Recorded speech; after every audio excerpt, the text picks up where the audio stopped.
बुद्ध और उनका धम्म, पहला भाग, वर्ड्स है 1 से 4 तक, page number 208, page number 210, page number 211। हम इसमें से पढ़ेंगे और जानेंगे कि बुद्ध ने अपने विषय में क्या बताया कि मैं कौन हूँ। ठीक है, पढ़ो।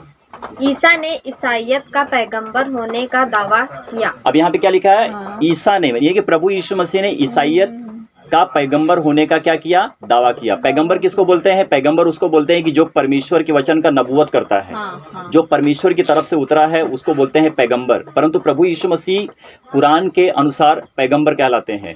बाइबल के अनुसार प्रभु यीशु मसीह परमेश्वर हैं, क्योंकि वो अपने आप को साबित किए हैं कि मैं परमेश्वर हूँ। ठीक है ना, आगे पढ़ना। इससे आगे उसने यह भी दावा किया कि वह खुदा का बेटा है। और प्रभु यीशु मसीह ने क्या किया? दावा किया कि मैं खुदा का बेटा हूँ। और ये कौन कह रहे हैं? ये बुद्ध कह रहे हैं कि जो ईसा मसीह है, जो लोग उसको मानते हैं, उसने क्या कहा कि मैं दावा करता हूँ कि मैं खुदा का बेटा हूँ। सही बात है, ये बुद्ध कह रहे हैं। और अंबेडकर ने बुद्ध और उनका धम्म की पुस्तक को लिखा है। किसने लिखा है? अंबेडकर ने लिखा है। पढ़ो आगे।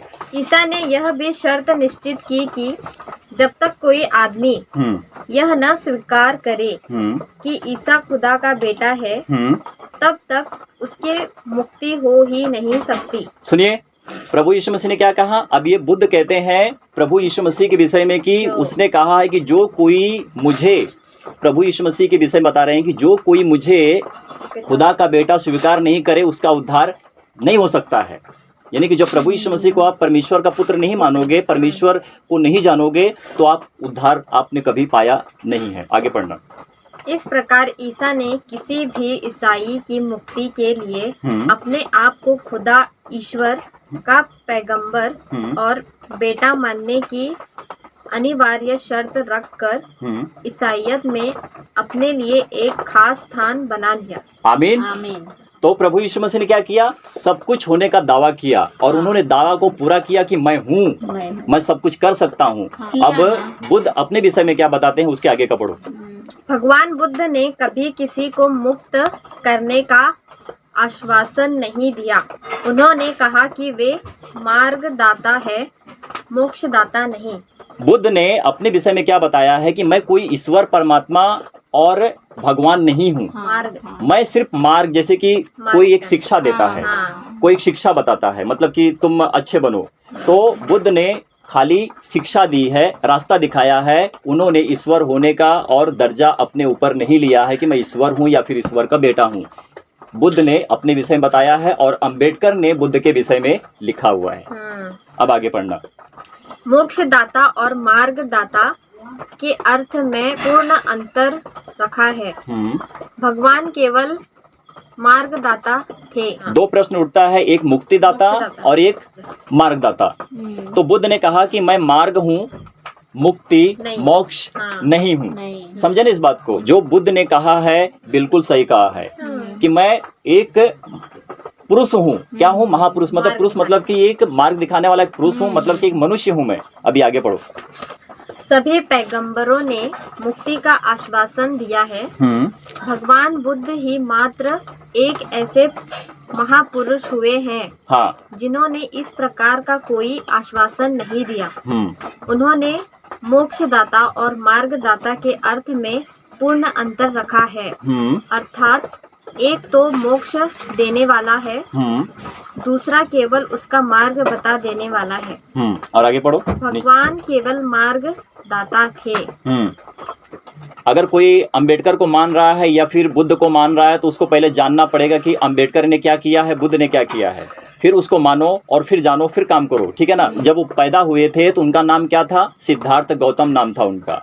जब वो बिहार वृक्ष के नीचे जब उन्होंने शिक्षा को प्राप्त की तो उनका नाम क्या पड़ा? सिद्धार्थ गौतम बुद्ध उनका नाम पड़ा।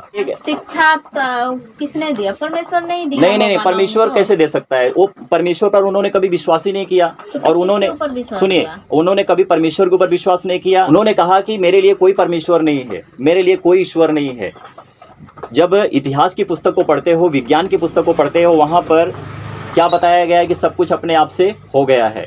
तो मेरा कहने का मतलब है कि बुद्ध को या तो अपने आप शिक्षा आई, परमेश्वर ने नहीं दिया, या तो बुद्ध जब उस वृक्ष के नीचे बैठे थे, वृक्ष ने उनको ज्ञान दिया। दो बातें हो सकती है हाँ। और कुछ नहीं हो सकता है। तो जो खाली मार्ग दिखा सकता है उसके पीछे हम चलकर अपने जीवन को बर्बाद कर सकते हैं। समझे ना इस बात को? बुरा वृक्ष भी नहीं ज्ञान दे सकता, वृक्ष को बनाने वाला परमेश्वर ही है तो ना? जब वृक्ष को परमेश्वर ने बनाया है तो बुद्ध को किसने बनाया है? परमेश्वर नहीं बनाया उसी ने है। बनाया। अंबेडकर को इसने बनाया, परमेश्वर ने बनाया है। बनाया। परंतु उन्होंने जो इस पृथ्वी के ऊपर काम किया, संविधान दिया, दो संविधान बनाया गया है। मैं बताता हूँ आपको, एक पाकिस्तान का संविधान बना है, एक हिंदुस्तान का संविधान बना है। और पाकिस्तान के बीच में, हिंदुस्तान के बीच में हमेशा लड़ाइयाँ होते रहती हैं, वाद विवाद उठते रहता है। और तुम जब मूवी को देखते हो तो मूवी के साथ भी ऐसा ही होता है। हाँ, पिक्चर भी बनाएंगे तो हिंदुस्तान पाकिस्तान के बीच में मूवी बनाएंगे। हाँ, और यहाँ पर यही दिखाता है, यही लड़ाई दिखाता झगड़े है, हमेशा बस यही दिखाता है। तो आपको क्या पता चला? यहाँ पर अंबेडकर लिख रहे हैं, बुद्ध बता रहे हैं, ठीक है ना? और अंबेडकर कहते हैं कि मुझे जानने से पहले तुम बुद्ध धर्म को अपनाओ, तब तुम्हारा कल्याण हो सकता है। होगा नहीं ऐसा नहीं है, हो सकता है। प्रभु यीशु मसीह क्या कहते हैं? मैं हूँ, मुझसे सब कुछ हो सकता है। मैं एक बात कहता हूँ कि मनुष्य से कुछ भी नहीं हो सकता है, परमेश्वर से सब कुछ हो सकता है। मनुष्य के लिए सब कुछ असंभव है, परमेश्वर के लिए सब कुछ संभव है। आमीन। परमेश्वर ने बोला ना, जो मेरे पीछे हो लेगा मैं उसको अपने दाहिने हाथ से संभाले रहूंगा। हाँ, अब बुद्ध धर्म को अपनाओगे तो आपका कल्याण कैसे होगा? वो खुद ही अब वहाँ पे छुआछूत नहीं होगी, हाँ, ऊंच नीच नहीं होगा, पर मूर्ति पूजा तो होगी। अब कर रहे हैं ना मूर्ति पूजा। हाँ। परमेश्वर कहते हैं यदि कोई मुझे छोड़ किसी और को ईश्वर मानता है, जानता है, तो वो अपराधी है इस पृथ्वी के ऊपर। परमेश्वर ने तो ऐसा भी नहीं कहा कि मेरी भी मूर्ति बना के पूजा करो या कुछ भी करो। अरे अगर परमेश्वर ने ऐसा कहा होता तो उनमें हम में कोई अंतर ही नहीं रहता। लोग बना के क्या करते हैं क्या नहीं, लेकिन उनको भी ज्ञान नहीं, कुछ अंतर नहीं होता। अरे भैया वो जो आराधना करते हैं हम भी वही आराधना करेंगे, है ना? जब श्री साईं बाबा की पुस्तक को पढ़ते हैं तो श्री साईं बाबा कहते हैं कि अल्लाह मालिक एक, सबका मालिक परमात्मा एक है। समझ में आई बात? आपका दिमाग, आपको ज्ञान मिलेगा, आपकी आंखें खुलेंगी, आपका कान खुलेगा, आपका सर, आपका दिमाग, बोलते हैं ना दिमाग की बत्ती जला और परमेश्वर को जान।